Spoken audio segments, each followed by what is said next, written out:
Yes, Argyria nervosa, if you're an enthusiast of obscure hallucinogens, this is one to reckon with.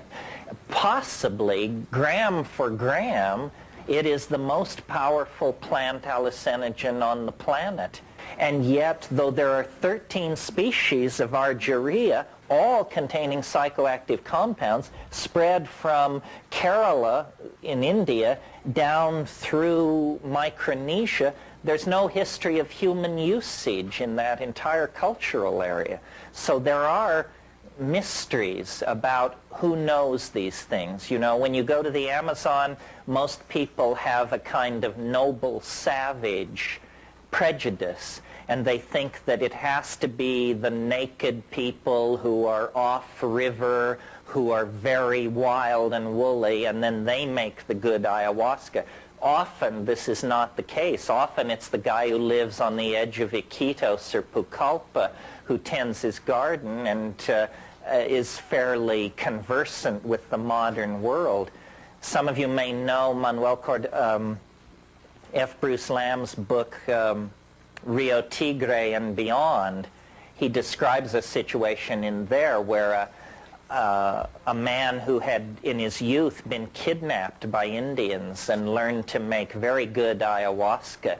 Later, he encounters another tribe of Indians. He's on a rosewood collecting expedition to a remote part of the jungle, and he encounters these Indians, and they invite him to take ayahuasca with them. And it's just garbage as far as this guy can tell. So he says, I'll show you how they do it where I come from, and makes it for these people, and literally becomes a culture hero overnight, is hailed as the great reformer of their ritual, and just simply because he showed them how to get really, really smashed on it. And yeah, the DMT is in the desmanthus, and the pergamon contains the MAO inhibiting harmaline. It's in the seed of the desmanthus? No, it's in the root bark scrapings. And the harmaline in pergamon harmala is spread throughout the plant and concentrated in the little black seeds. If you don't want to drive out to Elko, find an Iranian market here in LA and tell them that you want to buy Hurmal, Hurmal, and they will sell you the seeds of pergamon harmala. It's used in Iranian households as a fumigant and incense. You just throw some on a charcoal, on a bed of coals, and it makes this wonderful incense-like smoke, which is actually intoxicating. I mean, a wonderful thing to do if you want to do some exploratory chemistry is take half a dose of mushrooms, and then after a couple of hours smoke some pergamon harmala in a bong or a pipe, and the MAO inhibiting characteristic of the harmaline will immediately lift the curtain for about 15 minutes on a very spectacular series of very cool hallucinations. In other words, they're hallucinations where you can just sit and look thinking, my goodness, this is fascinating and compelling, rather than the other kind of hallucination where you're, you know. We call this mushroom plus pergamon harmala combination vegetable television, because it's approximately that engaging, but very, very non-threatening and reassuring for beginners. That's of mushrooms. After an hour and a half, smoke a quarter of a teaspoon of pergamon harmala seeds. Can the seeds be eaten instead? Oh yeah, they're very small and hard and black, and you'll want to get a Braun coffee grinder. A Braun coffee grinder is a great tool for the would-be psychoactivist. It will It will grind, it will flour nutmeg, reduce nutmeg to flour. Nutmeg's fascinating. I used to take it when I was in high school. I used to take it at night, and I would stay up late and study. It would sort of wire me, and then I would sleep. But when I would wake up in the morning, I would be absolutely smashed. And I didn't even know what it really was. It was almost before I smoked cannabis. So I was dealing with these walks to school in the morning where all the colors were bright, a song on my lips, a skip in my step. I could hardly... and you can also reduce morning glory seeds to flour in one of those brawn grinders. So that's a very good kit. Yeah. The nutmeg, how did you ingest the nutmeg? Did you get it as a powder already? No, I ground it in a mortar and pestle fairly crudely at that phase. But what you do is you just cap it up.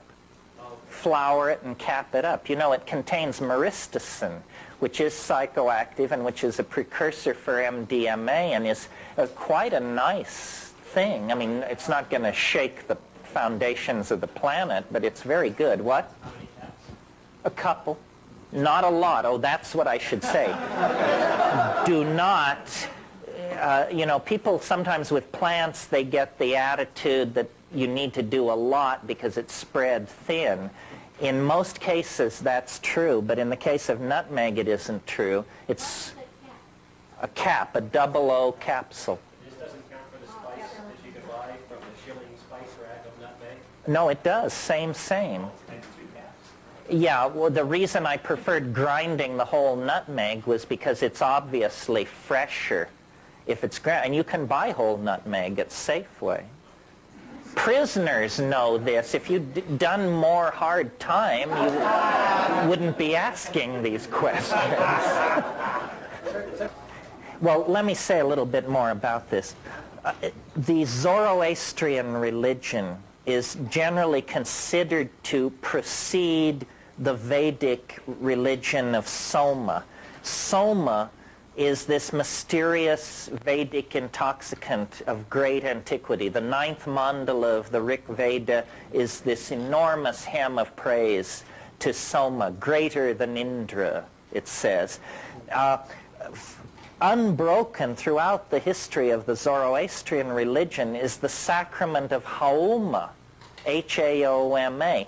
Haoma and Soma appear to be historically related, and Haoma is Pagamon Harmala. If you're interested in reading about all this, there's a book called Haoma and Harmaline by David Flattery. It's Near East publication number 23, and it's available from the Near East Studies Department of UC Berkeley. Fascinating book. I mean, you learn, for instance, that in the classic phase of the Zoroastrian religion, the only method for gaining knowledge about the invisible world was the use of drugs. Any other method was scorned as completely preposterous. And since this is rather close to my own position, I'm pleased to find it in place so early.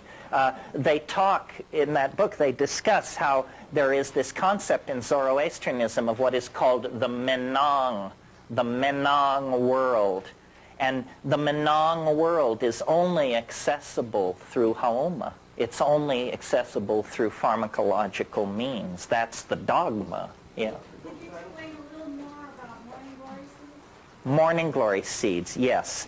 Now this is something that's accessible and that those of you who find yourselves bemoaning the lack of availability could overcome. The heavenly blue morning glory with the heart-shaped leaf, that's important because I see around here, I see blue morning glories with a leaf that looks like a grape leaf. That's not it, folks. That won't do it. It has to have a Valentine-shaped leaf and this brilliant blue or white and blue flower. Those are hybrids. The blue is the wild type. It's called heavenly blue. The white is called pearly gates, and the white and blue is called flying saucer. These guys must have been doing more than... Something was up. Now, listen carefully, and I'll avoid a lawsuit, and you'll avoid a tummy ache.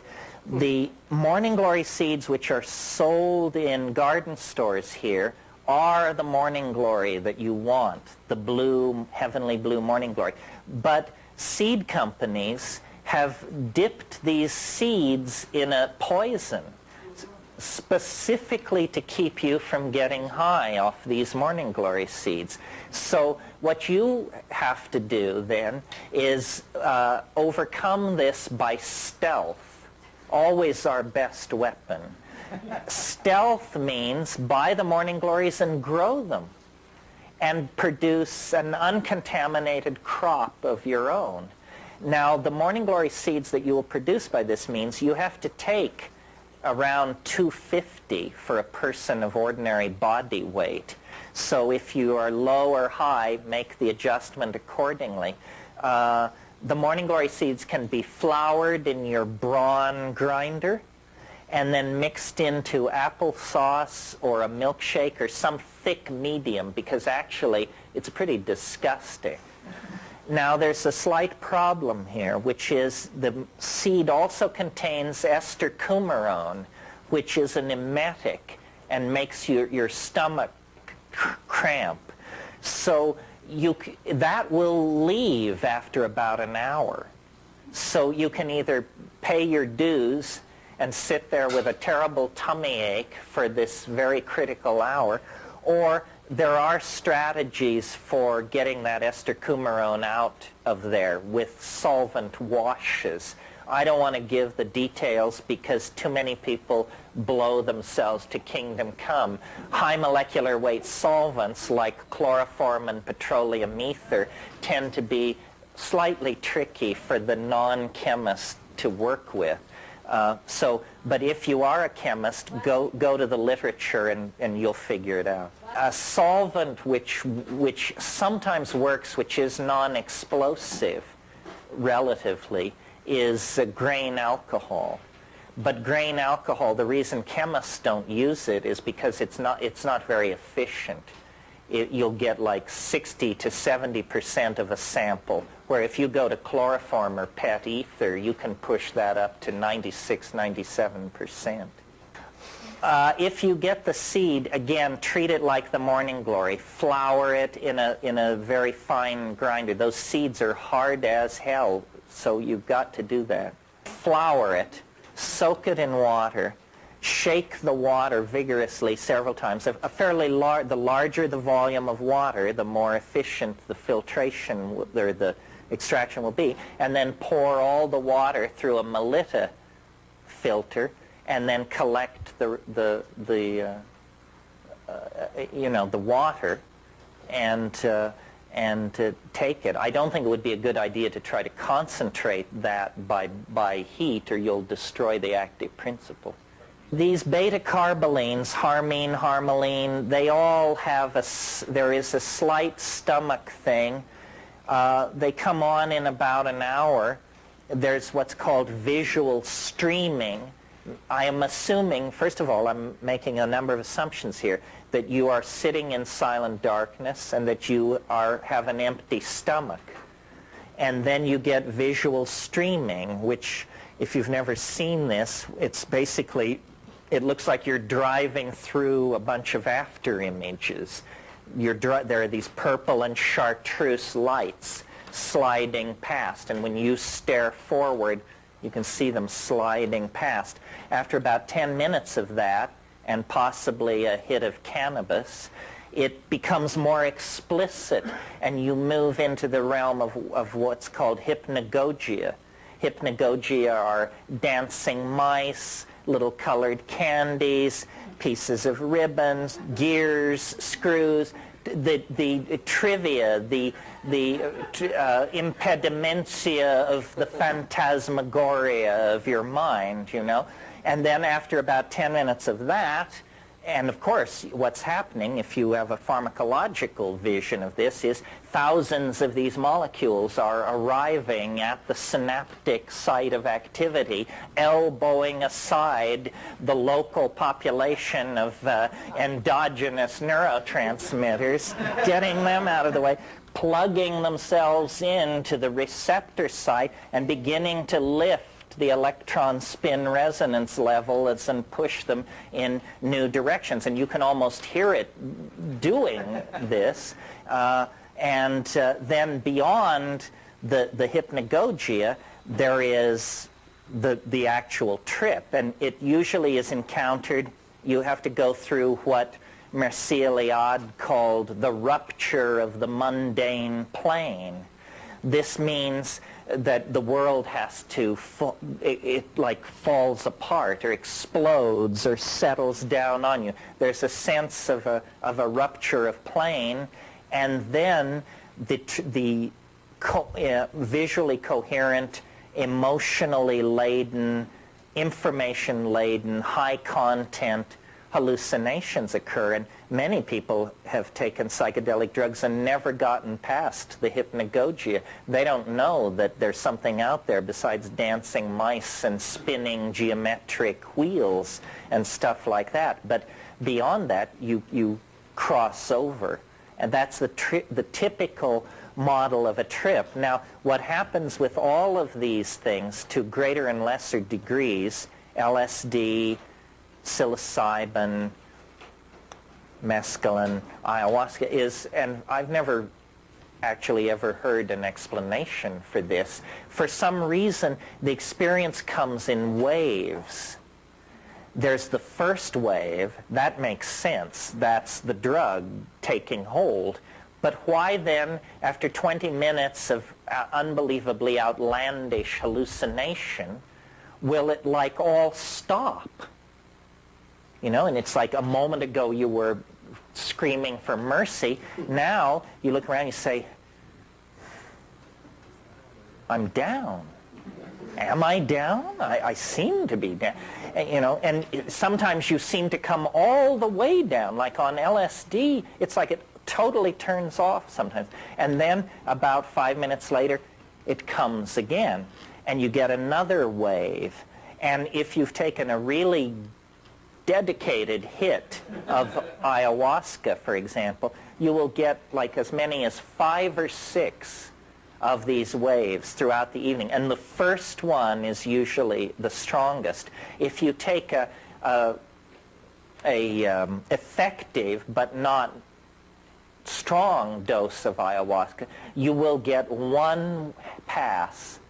And often, and then if you take slightly less, you'll get one pass and it will be weak. So if you take ayahuasca, at all times pay attention, because you may be looking at something thinking, well, this is not so interesting. I'm sure it's going to be much better in an hour. And you may actually be looking at as good as it's going to get that evening. And psilocybin also comes in waves like this. LSD very dramatically. DMT not, because DMT is one enormous brief wave. I mean, DMT sort of brings all the issues together. And the way I think of these psychedelics experientially is as a series of concentric circles. Maybe like the outer circle is mescaline, and the next circle in is LSD, and the next circle in is psilocybin, and the next circle in is DMT. It's almost as though the psychedelic experience is whatever drug or whatever substance you take, it leads you deeper and deeper in the same direction. And of course, with DMT, you not only hear the aliens, you see the aliens. You not only see the aliens, you become an alien. It seems to be the most radical of all of these things in terms of the experience. It's also the most natural of all of these things. It also is the safest. It stands the ordinary standards of courage and risk on their head, because here it is. It's the most terrifying, the most spectacular, and the safest.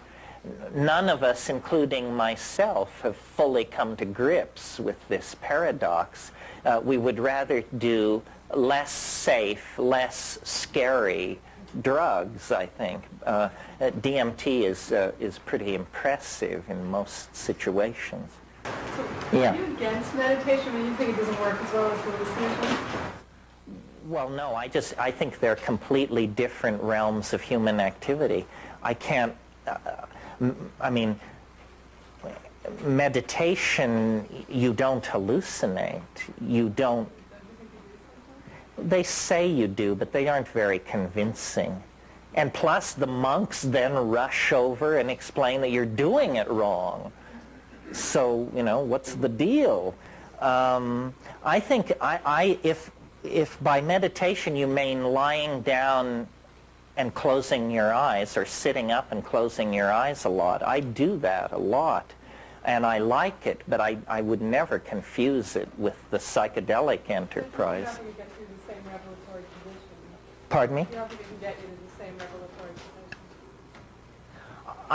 It's only my opinion, but I really don't. I think that it's that all of these spiritual techniques are not substitutions for the psychedelic experience, but trade-offs. You know, I mean, organized religion is as concerned with controlling social groups as organized politics is. And the visionary or ecstatic experience is unsettling to the religious mentality. You know, even among fundamentalist Christians, if you're not one, they all seem more or less alike. But if you move into that world, you discover that they are very strongly polarized in two directions. Those who are scripturalists and those who are experientialists. The glossolalias, the speaking in tongues, the holy rollers, that sort of thing. And the scripturalists are very uncomfortable around the experientialists, because to them it looks like demonic possession, and they get really agitated about that. I think that medicine and meditation go very well together. I'll take ayahuasca or psilocybin and sit in the lotus position for many hours, and it's incredible how they work well together. And then after the experience is over, the next time I meditate, I feel like I'm still doing the medicine. Yeah, well, I think that all of these techniques, like mantra, yantra, tantra, whatever, they work incredibly well in the presence of psychedelics, leading me to suppose that what these are tools that were developed in the Paleolithic world of psychedelic magic, and all we have now are these tools, but we don't have the original engine that drove them. Yes, I am very bored by spiritual practice unless I've taken a psychedelic, and then, you know, mantric chanting is beyond the power of mind to encompass or describe. Sex isn't bad either. And, you know, it seems to be a general functional enhancer is what it is. Yeah. What about drums? Acoustical driving is also a tried and true tradition. But see, it's not about the exclusivity of method, but the combination of method. I mean, what you want to do is beat your drum while sitting in Yab Yum, while stoned on X, while at the holy mountain, while the astrological configuration is correct, and then, you know, line it all up and then push it through. That's the way to do it, I think. Yeah. Would you talk about creativity, like using hallucinogen as a way to get more out of one's creative? Well, it goes back to this function of boundary dissolution.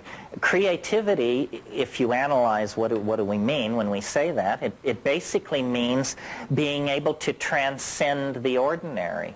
you see it in a way nobody else ever saw it, whatever it is, and so that's creativity. Psychedelics, by dissolving the boundaries of cultural expectation, let you see things in new ways. I was in a situation recently where it was evening, and silhouetted against the sky were flame cypress trees, but they were all black.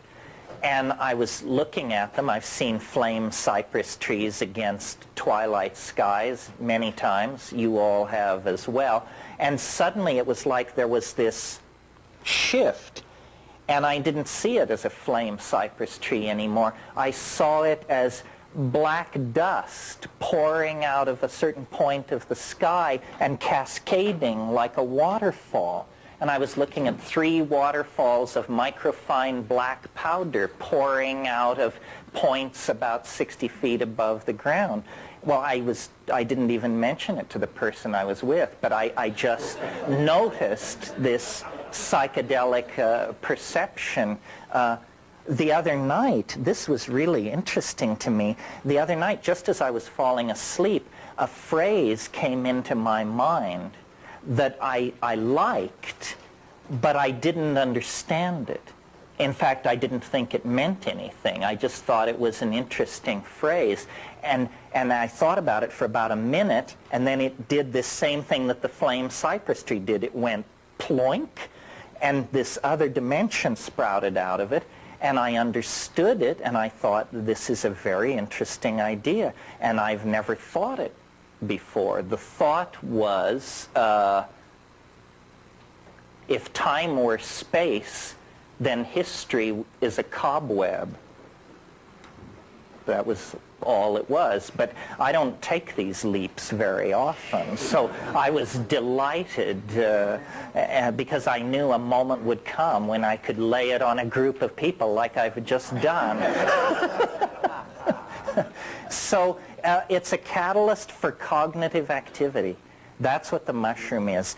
Dance, drama, song, painting, body expression, creativity, and simply the passive act of understanding. This is what it does for us, and this is what we love to do. I mean, we are creatures of the mind. You know, they talk about virtual reality as some future technology that's going to change everything. We've been living in a virtual reality for the past 6,000 years. I mean, look at cities like New York and London and Los Angeles. I mean, every nature has disappeared. Everything you see is a human idea downloaded into material existence. It's entirely virtual. It doesn't disappear at the punch of a dial, but it is as virtual as the virtual realities that will eventually be made out of light behind goggles. Culture, the whole thing is that culture and language tend to become traps, and yet they can be the platforms for enormous freedom if you understand what it's all about. And what it's all about is you. You are the center of the mandala. You are not marginalized in any way. And the message that the culture gives us is that we are marginal. It doesn't matter whether if you've got $100 million. Fortune magazine will inform you that so do 10,000 other people on the North American continent. There's nothing special about you. And so we are constantly, this is part of the democratic legacy. We are constantly told, you're not special. Special isn't special. Anybody could do it. What the psychedelic, and so then when you look for guidance, direction, mentorship, we always look toward institutions. Well, I'll go to the university, or I'll go to the army, or I'll do something. Somebody will tell me, will give me a larger purpose. But it's really yourself that is the final arbiter. And if you keep yourself as the final arbiter, you will be less susceptible to infection by cultural illusion. Now, the problem with this is that it makes you feel bad to not be infected by cultural illusion because it's called alienation. You know, but this is, I can't solve all problems. The reason we feel alienated is because the society is infantile, trivial, and stupid. So the cost of sanity in this society is a certain level of alienation. I grapple with this because I'm a parent. And I think anybody who has children, you come to this realization, you know, what'll it be? Alienated, cynical intellectual, or slack-jawed, half-wit consumer of the horseshit being handed down from on high? There is not much choice in there, you see, and we all want our children to be well-adjusted. It's unfortunately there's nothing to be well-adjusted to, so that's a real problem. It's almost like we've been inoculated here for this culture. Yeah. Terence, Eric Fromm said that to be adjusted to a neurotic society is to be neurotic yourself. Yeah, I think, well, and I really believe that extra-environmentalism, which is a nicer though longer word for alienation, is defensible and shouldn't be thought of as pathological. What I noticed in going to the Amazon and Indonesia and these places is that the person you want to get to is the shaman. But the shaman is different from everybody else. Like when you go into an Amazonian tribe that's way upriver or something, the people behave the way you would expect naive, untraveled people to behave. They want to touch your Gore-Tex and, you know, look at your camera and look through the binoculars and fiddle with the can opener and all this. No shaman would ever stoop to such behavior. A shaman knows that cultures are provisional and is interested in you as a person.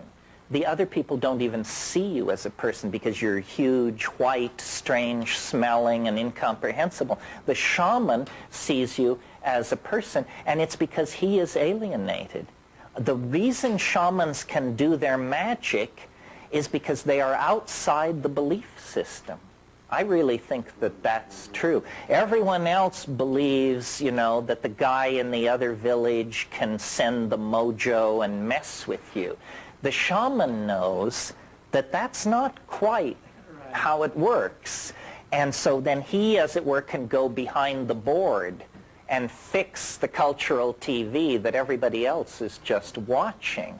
So I think alienation, extra-environmentalism, shamanism, whatever you want to call it, is simply individualism in the context of cultures that don't value individualism. And cultures don't. You know, it's said nature acts to preserve the species. Cultures act to preserve the illusions of the population.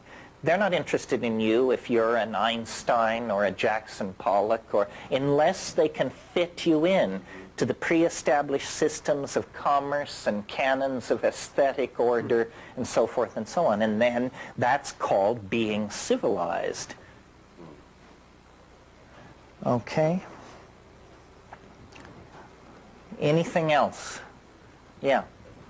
You mentioned something about this craze about licking frogs. I don't think I did, but if you say I did, I did. Oh, could I? Well, yes, let me explain. The question is, what's with licking frogs? I'm not sure I got it right, but, well, you know, you kiss a lot of frogs before you find a prince, and you probably lick a lot more.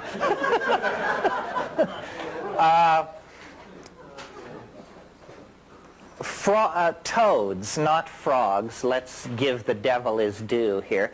Toads of certain species produce a relative of DMT in large glands in their necks. Why this is not clear. considering that this exudate, or this material, will kill a dog if a dog picks up a toad like that in his mouth within minutes. It's pretty spectacular. It's reasonable to suppose that then this is just a defense that has been evolved. Some of you may have seen the dinosaur in Jurassic Park that spits poison in your face. We're talking something like that. The toad creates this 5-methoxy-DMT in this gland, and when the glands are squeezed, it comes out on the surface of the toad's skin. It's a near relative of DMT. Speaking from my personal battery of many prejudices, I would say I don't care for it. It complicates my job enormously, because people do this stuff and they think, A, that it is DMT, or B, if they're slightly better informed, that it's just like DMT. It is, in fact, chemically called 5-methoxy-DMT. However, it is nothing like DMT. It's as much like DMT as radio is like television. And that's where the difference lies. The 5-MeO does not trigger the most spectacular effect associated with DMT, which is these three-dimensional crawling hallucinations that come out of the woodwork and reveal the true nature of reality to you. When you take 5-MeO DMT, you have all of the physical presentation of DMT. There's a sense of a kind of light anesthesia through the limbs. There's a sense of falling forward into a void. There's a sense of losing body boundary. Now, at that point in DMT, those symptoms would give way to the trip. At that point in 5-MeO DMT, those symptoms give way to the beginning of the come down. And people who have never taken DMT sometimes rave about 5-MeO and say, this was the most astonishing thing I've ever happened to me.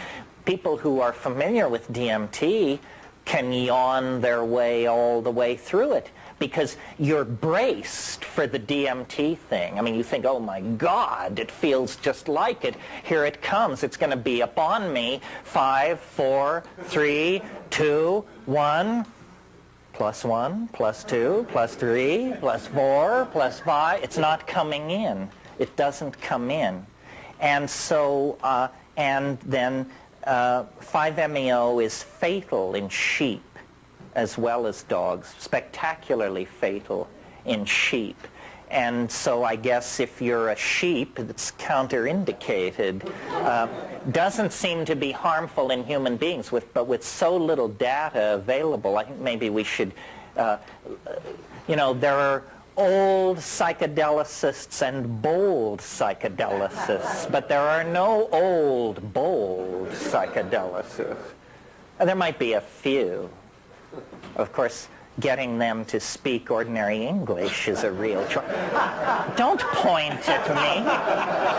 I'm a child, a mere stripling. Okay. Well, anybody else? We can do this till doomsday. I may never get to my agenda. Not to discourage you. Well, yeah? Contact with the government? Have I had any contact with the government? Not exact. Well, up until a week ago, the answer to this question was yes. I mean, no. When I got home from Esalen the last time, there was a really funny letter, which I haven't quite figured out how to respond to. Dear Mr. McKenna, I'm an officer of the California State Police, fascinated with DMT, and recently read the interview with you in the San Francisco Chronicle. I wonder if you would be willing to meet with me and have coffee so we can discuss this at your earliest possible convenience. So, What I did was fairly chicken shit, actually. I found a copy of Food of the Gods, and I sent it off, and I said, this is my latest book, or this is a book of mine. It deals in part with DMT. Give it a quick read, and if you're still interested in a get-together, call me. So once you establish that you're an intellectual, they just... harmless, a nut of some sort. Yeah, now I'm a rapper. Now I'm making Leary's mistake, the 25-year-old, the 15 to 25-year-old crowd. But I've got news for you. Next year, Invisible Landscape is coming out. It was the book my brother and I originally wrote. And when that book comes out, all my books will be in the public domain, or, available. Sound Photosynthesis has at least 70 of my tapes. Dolphin Tapes has 40 more. Then there's a scattering of other people with a few. I am not going to do this till hell freezes over. I have a whole other plan for myself. And I think also, once you crusade for 10 years, if you haven't captured Jerusalem, you better go back to farming in Provence. And that's more or less metaphorically what I intend to do. Pardon me? No, I'll tell you some of my plans briefly, because it doesn't relate to this. 220 species of trilobite occur in the shales of southern Bohemia. I plan to go to Prague and organize the peasants of Bohemia to collect these various species of trilobites, ship them into a central warehouse in Prague while we will identify, photograph them, and issue a very high-end catalog for collectors of rare fossils. And I will become the trilobite maven of Prague 6 and disappear from this domain, because I think I've said all I have to say. I mean, not today, thank God, but in the course of doing all this, yeah. I've heard you mention that you see Prague as becoming a real central point for thinkers and poets and radical ideas to kind of coalesce and be the fulcrum to kind of bring this country into a new flowering, if that's a good way to say it. Well, I think that the greatest period of American creativity in literature and in other areas too, arguably, was in the 20th century, was the 20s. And that's because an expatriate community conducted a critique of American society from a foreign vantage point, in that case, Paris.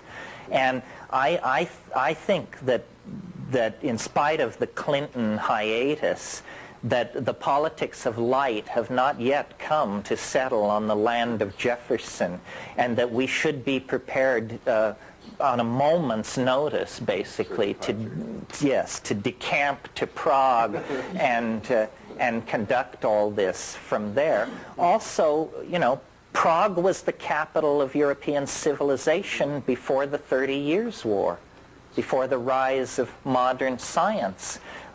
It's an Italianate city, untouched by either world war. It's a beautiful place. I don't like the part of what I do that is a cult of personality. I don't like it that a white guy sits at the front of the room and pontificates. And I don't know if you've figured out this shuffle, but I have, and I know that I don't know anything more than you know, really. And that it's just a funny circumstance of fate that you sit and listen and I speak, because there are no experts. And there is only, the integrity of doing and having done. And really, if you get the message, you will be able to transcend the need for any more of this, because it's really a message of self-trust and self-empowerment. And then what I'm also trying to create is a community of shared associations about these weird states, so that we don't have to all privately think we're losing our marbles. Let those who talk to the elves find each other and band together. I am not I am basically a scientist without portfolio, because no academic institution would ever trust me with a portfolio. But I move in the domain of the gurus, the channelers, the pontificators, and those with secret revealed knowledge from Atlantis and Lemuria. But I have contempt for all of that, whether it's true or not, because they got there the wrong way. You have to come through the rules of evidence and reason. Reason is not science. Don't confuse them. I'm very much a critic of science and the scientific method, but I don't think reason can be tossed out with that bathwater. What is being proposed here is that we're on the brink of the discovery of another world, a world as potentially transforming of our world as the discovery of the Western Hemisphere transformed European civilization in the 1500s. But the world that we're about to discover is inside the mind. It's mental real estate. We who have made consciousness our game by building cities, elaborating literatures, tossing up religions, and setting armies marching, we who have made consciousness our game have barely scratched the surface of human consciousness. And it's not like we haven't had a crack at it. I mean, these yogins have been over there digging away for millennia.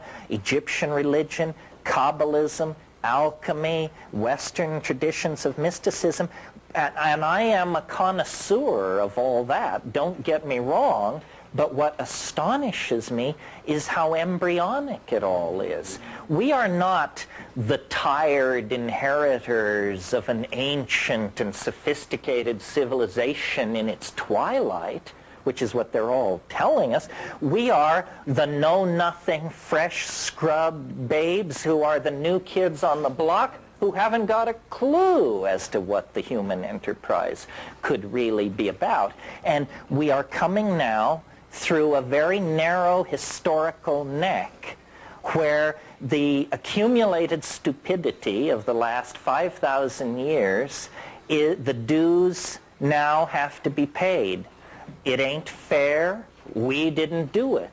We didn't bring the slaves from Africa. We didn't invent oligarchy. We didn't do all these things. Nobody's interested in our whining about how we didn't do it.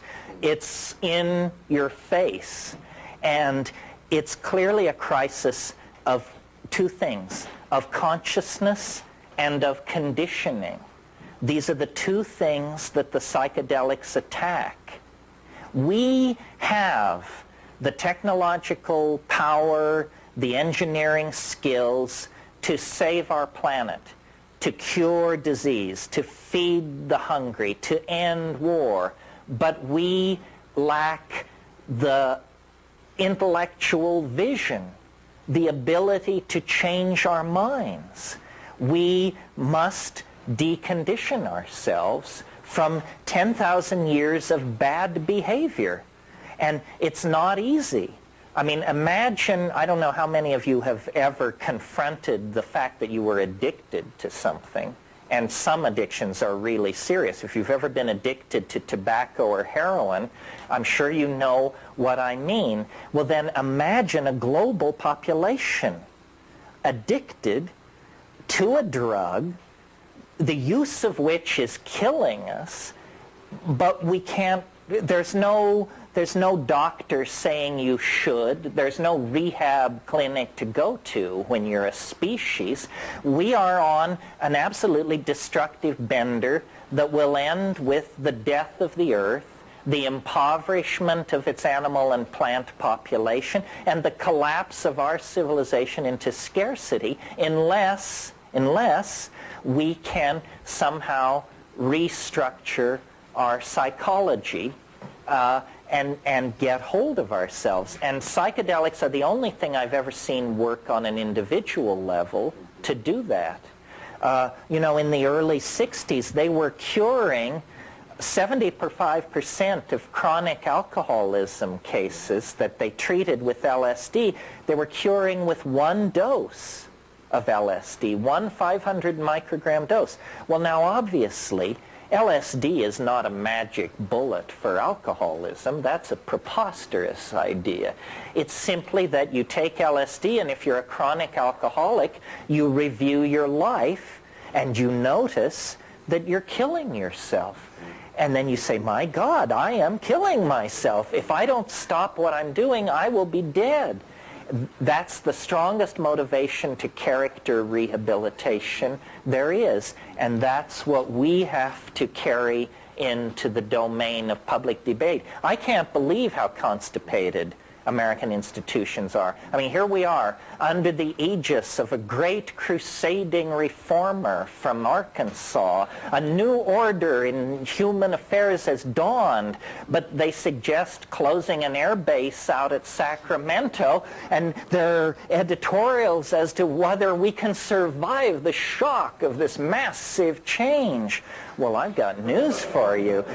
You better do your change-related calisthenics if that was heavy lifting, because what you've got coming at you is something very, very different. We are now in a position to actually make something of ourselves, extend the design process to human destiny, and produce something that will redeem 10,000 years of pogroms and migrations and attempted genocides and pointless wars and stupid religions that make people hate themselves and all the rest of it. If we're going to redeem that legacy, then we have to do something quite spectacular. Now, I want to totally contradict myself. This is not only everybody's prerogative, but it's your obligation. If you don't contradict yourself, your position isn't complex enough. I will talk a little bit about what I've learned from psychedelics. I feel self-conscious doing it, but on the other hand, wouldn't it be stupid for me to talk about what you've learned from psychedelics? That would add presumption to the sins already arrayed here. There are different models about what the psychedelic experience is. Here's a couple. Building on Western psychotherapy as elaborated by Freud and Jung, one view of what psychedelics are is it's the part of your mind that you'd rather not do business with. It's the memories of childhood neglect or abuse. It's repressed kinky fantasies. It's, in other words, the Freudian idea of the unconscious, that somehow these are drugs which dissolve the boundary between conscious and unconscious mind, and then you can do accelerated psychotherapy because resistances have been pharmacologically overcome. That's one model. It's good as far as it goes. It just doesn't go far enough. Then there's another model, which I would call the traditional or shamanic model. And it says the cosmos is a series of levels, and these levels are connected by vertical routes of access, which can be thought of as simply flights through space, or magical trees, or magical ladders. Anyway, there's an image of ascent. And ordinary people exist on only one of these levels. But a shaman is not an ordinary person. A shaman is a superhuman person who has the power of animal allies behind them, and they can go up and down in these elevators that move between levels, and they can therefore recover lost souls, see social hanky-panky, theft and adultery, see the causes behind that, see the causes behind disease, so forth and so on. That would be the traditional one.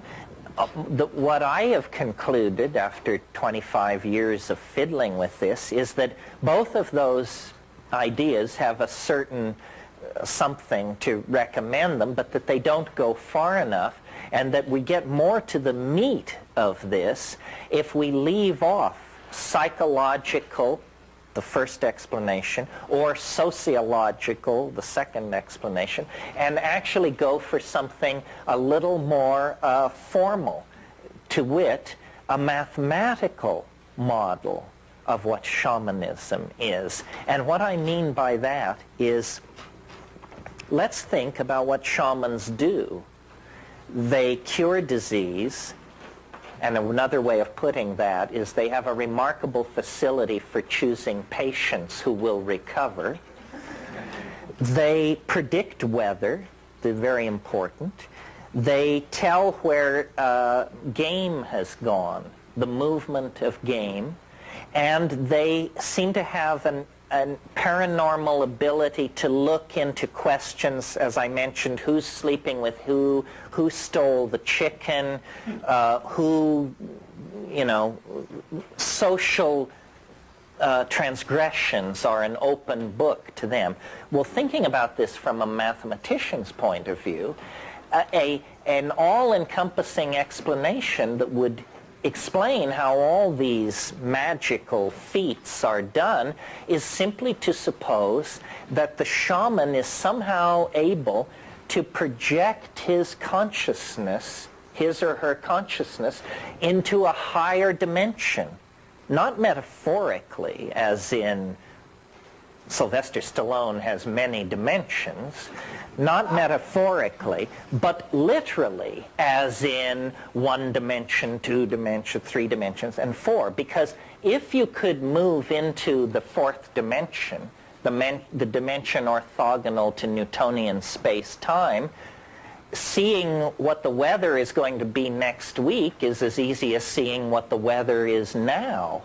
Seeing where the game went is as easy as seeing where the game are. Knowing who stole the chicken is simply defined by looking to see who stole the chicken. And I have noticed that all of biology, not simply shamanism within the context of human society, but all of biology is, in a sense, a conquest of dimensionality. That as we ascend the phylogeny of organic life, what animals are a strategy for conquering space-time.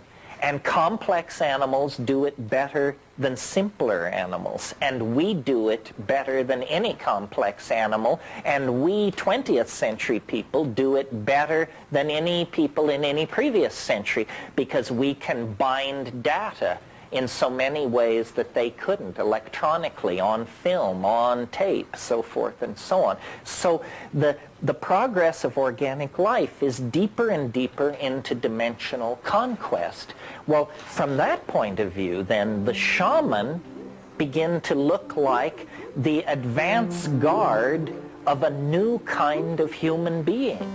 A human being that is as advanced over where we are as we are advanced over people 1,000,000 years ago, because we have very elaborate strategies for coding the past. It's a dimensional conquest. So that's part of what I've learned about psychedelics, and I could have left it there, but I never do.